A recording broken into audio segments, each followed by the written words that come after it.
A 135-pound brindle Cane Corso that 3 different people called dangerous was found shivering on the shoulder of Santa Fe Drive at 11:40 on a freezing November night, ribs showing through his coat, one ear torn at the tip, eyes that made every driver speed up instead of slow down. 8 months later, a security camera inside a quiet house in Highlands Ranch, Colorado, recorded what that same dog does at exactly 3:17 every single morning.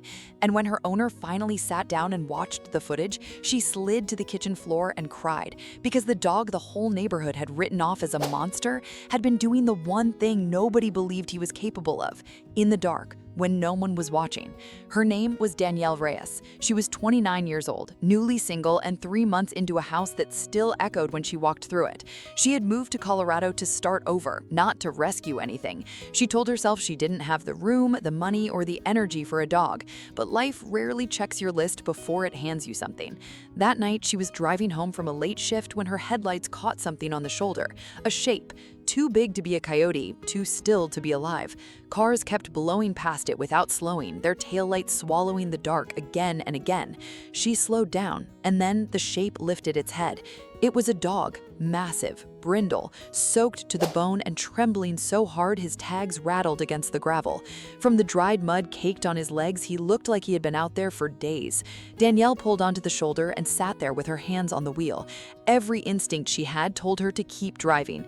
This was exactly the kind of dog the news warned people about. But then he did something that broke her. He didn't growl, he didn't run. He just lowered his huge head back onto his paws, looked up at her through the rain, and waited, like he had already decided she wasn't going to be the one either. She opened the door anyway. He climbed in like he had been waiting his whole life for someone to finally open one. The vet guessed he was around 2 years old and close to 135 pounds once he was finally fed right. No chip, no tags that meant anything. Someone had owned this dog and someone had dumped him on the side of a highway in the cold. Danielle named him Bruno, and from the very first night, Bruno had exactly one rule. He would not let her out of his sight. For the first time since she'd moved to Colorado, the house didn't echo when she walked through it. He slept pressed against her bedroom door. He padded after her into every room, and for all his size, he was terrified of exactly one thing in the world, the chirp of the smoke detector, which sent 135 pounds of muscle scrambling under the kitchen table like a puppy. But not everyone saw what Danielle saw. Her neighbors saw 135 pounds of brindle muscle and a head the size of a dinner plate. The woman 2 doors down crossed the street with her kids every single time Bruno appeared in the yard. A man at the dog park said, loud enough to be heard, that a dog like that should not be around a neighborhood with children. And the hardest voice of all came from inside her own family. Her father, Frank, a retired firefighter who had spent 30 years seeing what big dogs could do, told her flat out, "Get rid of him before something happens you can't undo." Danielle didn't argue. She just watched Bruno follow her from room to room, lie down outside the bathroom door, and rest his chin on her knee every single time she went quiet. She knew something they didn't. She just couldn't prove it yet. Then everything changed. 2 months after she found him, Danielle found out she was pregnant. She was terrified. Newly single, a baby on the way, and a 135-pound dog half the neighborhood was already afraid of. Everyone told her the same thing. The dog has to go before the baby comes. It isn't worth the risk. But something in the way Bruno started behaving made her stop and wait. As her belly grew, Bruno changed. He stopped simply following her and started guarding her. He would press his head gently against her stomach and hold it there, completely still, for minutes at a time. He began sleeping across her bedroom doorway instead of beside the bed. And one afternoon, when she felt the baby kick for the very first time, Bruno's ears shot up and he let out the softest whine she had ever heard him make. Like he understood, like he already knew exactly who he was waiting for. I can see you've made it this far and still haven't subscribed. I won't lie, that one stings a little. Hit subscribe so you don't miss what this dog does next. Maya was born on a Tuesday in July, 6 pounds, 2 ounces, with a full head of dark curls.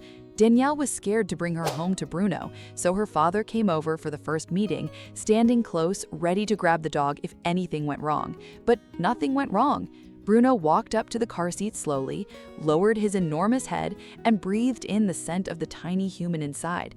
Then he lay down on the floor beside her and refused to move. Frank, the man who had said, "Get rid of him," watched for a long time and didn't say a single word.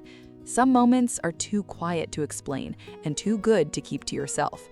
From that day on, wherever Maya was, Bruno was too. When she slept in her bouncer, he lay beside it with his eyes half open. When she learned to crawl, he moved himself between her and the stairs without anyone teaching him to.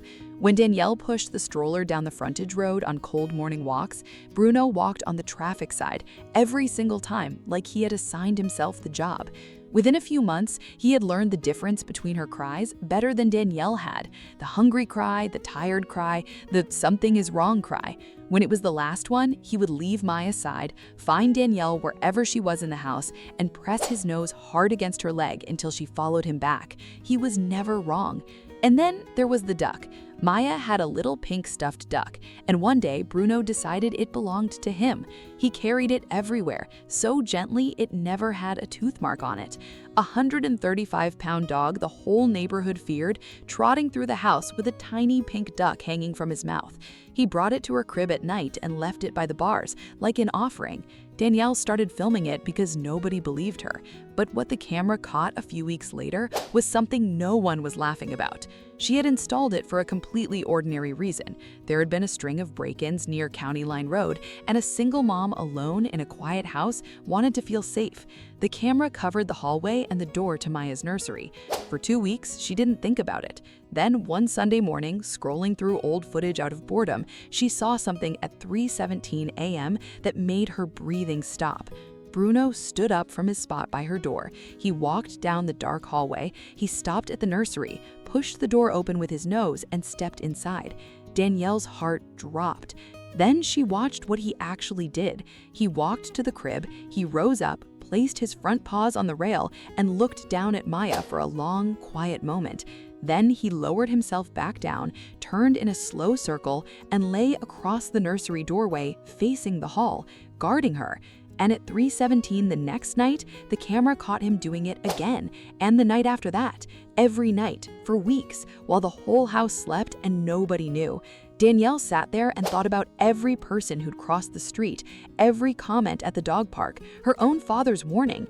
They had all looked at Bruno and seen a threat. He looked at Maya and seen a job. Danielle showed the footage to her father. Frank watched it 3 times in total silence. Then he drove to her house that same afternoon, walked into the backyard where Bruno was lying in the grass, knelt down and put his hand on the dog's head. He didn't speak for a while. Then, quietly, he said, "I was wrong about you, big guy." This is the kind of loyalty that deserves to be seen by far more than one family. But the night that proved everything came in February. It was 2:43 a.m. Maya was 11 months old and had gone to sleep with a low fever. Danielle was exhausted and sleeping hard. What woke her wasn't a cry. It was Bruno. He was barking, slamming his body against her bedroom door, making a sound she had never heard him make in 2 years. She stumbled into the nursery and found Maya rigid in her crib, lips going blue, her tiny body locked in a febrile seizure. Danielle screamed and called 911 with shaking hands, doing everything the dispatcher told her until the sirens turned onto her street. The paramedics told her later that the minutes mattered more than she would ever know, and that if she had found Maya even a little later, the night could have ended very differently. Bruno hadn't waited for a cry. He had heard something change in that room from across the entire house, and he had refused to stop until someone came. At the hospital, the doctors confirmed it was a febrile seizure, frightening but survivable, and told Danielle that catching it early was everything. The dog 3 different people called dangerous was the only reason a baby girl opened her eyes the next morning. Today, Maya is 3. She wraps both arms around Bruno's enormous neck every single morning, and he holds perfectly still until she's done, the same dog strangers once begged Danielle to get rid of. In the winter, they stand at the front window together and watch the snow come down over the foothills, her small hand resting on his broad back, the little pink duck tucked between his paws. Bruno still sleeps across her doorway. He still walks on the traffic side of the stroller. And every single night at 3:17, the camera still catches him quietly making his rounds. The neighbor who used to cross the street finally understood too. One afternoon, her own little boy got away from her and ran straight at Bruno before she could scream. Bruno simply sat down, lowered his huge head to the boy's level, and let him throw both arms around his neck. The woman stood frozen on the sidewalk. Then she walked over, and for the first time in 2 years, she said hello. Now she stops to wave every time. And Frank? He brings Bruno a steak bone every Sunday and calls him my grandkid's bodyguard. Here is what that side of the highway never told anyone. Some dogs were never dangerous at all. They were simply thrown away by people who never bothered to look past their size, left waiting in the cold for one person willing to see what was underneath. Bruno never needed training to protect Maya. He only needed someone to finally let him stay. He spent 2 years on the wrong end of people's fear, and he never once held it against them.